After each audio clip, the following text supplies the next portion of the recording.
Hello everyone, body builder trader this side. तो कैसा रहा आपका दिन। आज मार्केट में ऐसी गिरावट देखने को मिली जो पिछले 1.5 साल में नहीं देखने को मिली ऐसी गिरावट। यानी 1.5 साल में पहली बार मार्केट इतना नीचे आई है। तो ये शॉकिंग है। और ये शॉकिंग क्यों है, इसके पीछे कुछ ना कुछ तो रीजन होगा। तो इसके पीछे दो रीजन है। पहला रीजन फेड की न्यूज है, जो फेड यूएसए की बैंक है, जो यूएसए की वो जो फेडरल बैंक है उसने रेट्स यानी इंटरेस्ट रेट्स में कट ऑफ किया है। तो उसकी वजह से भी मार्केट में गिरावट आई है। दूसरी बात, कल एचडीएफसी का रिजल्ट आया था जो लोगों को पसंद नहीं आया। थोड़ा प्रॉफिट था लेकिन हम स्टॉक होल्डर नहीं है तो उनको पसंद नहीं आया। तो उसमें भी सेलिंग प्रेशर देखने को मिला और मार्केट नीचे गया। लेकिन इतना नीचे जाएगा किसी ने सोचा नहीं था कि 1.5 साल का रिकॉर्ड टूट जाएगा, कि 1.5 साल में पहली बार इतना नीचे गया है। और इतना नीचे कितना गया है, एक दिन में निफ्टी बैंक 4.28% डाउन और निफ्टी 50 गई है 2.09% डाउन। तो ये भाई अच्छी खासी गिरावट होती है, परसेंटेज में नहीं लग रही लेकिन बहुत ज्यादा गिरावट है ये। तो ये दो न्यूज की वजह से आया। लेकिन मैं हमेशा कहता हूं कि मार्केट अगर गैप डाउन खुले तो नेगेटिव ही रहो, गैप अप खुले तो पॉजिटिव ही रहो। तो दोबारा थोड़ा ग्राफ पे चलते हैं और देखते हैं। मार्केट खुली, मैंने आपको पहले ही बोल दिया था कि ये प्रॉफिट बुकिंग है। मैंने एक वीडियो डाली थी, आप जाके देख सकते हो। सी में मत बनो इसको देख के कि इस वाली कैंडल से कभी भी ऊपर आ सकती है। और फिर मैंने बोला कि 20 के आसपास कहीं ये सपोर्ट रेजिस्टेंस ले तो वहां से फिर एक नीचे की साइड गिरावट देखने को मिल सकती है। यहां पर ये 20 के पास आया, ये देखो 20 के पास आया, वापस एक अच्छी गिरावट देखने को मिली है। ठीक है, तो नेगेटिव मार्केट हो तो यार नेगेटिव साइड ही देखने की कोशिश किया करो, रेजिस्टेंस से बेचने की कोशिश किया करो। ये नहीं कि अब इतना नीचे आ गई तो और कितना नीचे आएगी। गई ना नीचे, जैसा मैंने आपको कहा था कि 20 के आसपास आए तो फिर वहां से दोबारा सेलिंग प्रेशर देखने को मिल सकता है।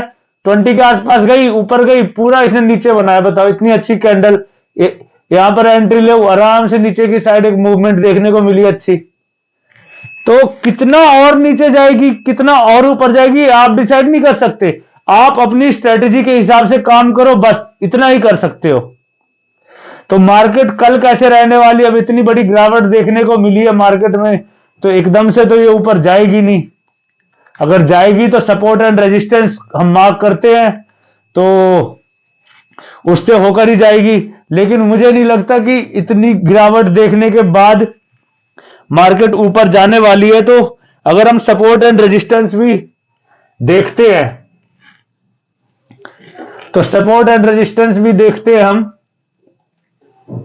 मान लो हम जैसे 30 मिनट्स के टाइम फ्रेम पे सपोर्ट एंड रेजिस्टेंस लगाते हैं,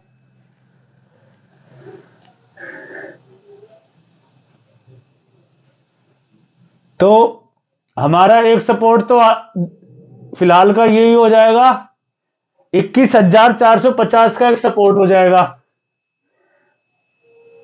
एक रेजिस्टेंस ये हो जाएगा हाल फिलहाल का। ठीक है, ये और ये क्यों है, यहां भी देखो, यहां से गई है फिर ऊपर चली गई, यानी कंटिन्यू यहां से सपोर्ट लिया है तो हम इसको रेजिस्टेंस मान लेंगे।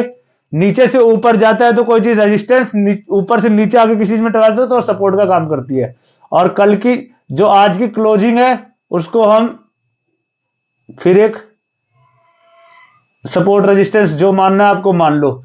तो कल के लिए हमारी ये तीन चीजें रहने वाली है। 21,688 का सपोर्ट रेजिस्टेंस है, 21,577 का सपोर्ट है और एक और सपोर्ट आया है 21,500 का। तो हमारे पास तीन मिल गए।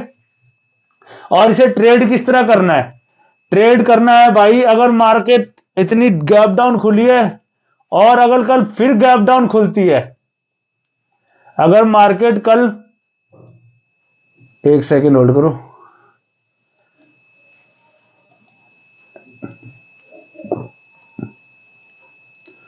अगर मार्केट कल फिर गैप डाउन खुलती है, यहां कहीं आसपास खुलती है मार्केट, तो 21,500 का लो टूटते ही ट्रेड लो भाई।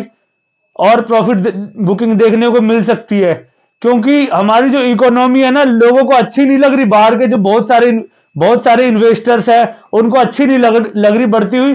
तो जो हमारे इकोनॉमी में, जो हमारे ये स्टॉक मार्केट में पैसा लगाते हैं, वो इतनी ऊपर होने के बाद ना सेल करते हैं चीजें कि अब अच्छा प्रॉफिट आ गया, अब बेचते हैं, तो मार्केट थोड़ा नीचे जाती है। ठीक है, तो अगर कल मार्केट यहाँ 21, कल लो गैप डाउन खुलती है और यहां कहीं आसपास खुलती है 550 या 570 के आसपास, और 500 का लेवल तोड़ती है, तो हम एक पी की मूवमेंट लेंगे, ये फर्स्ट हो गया।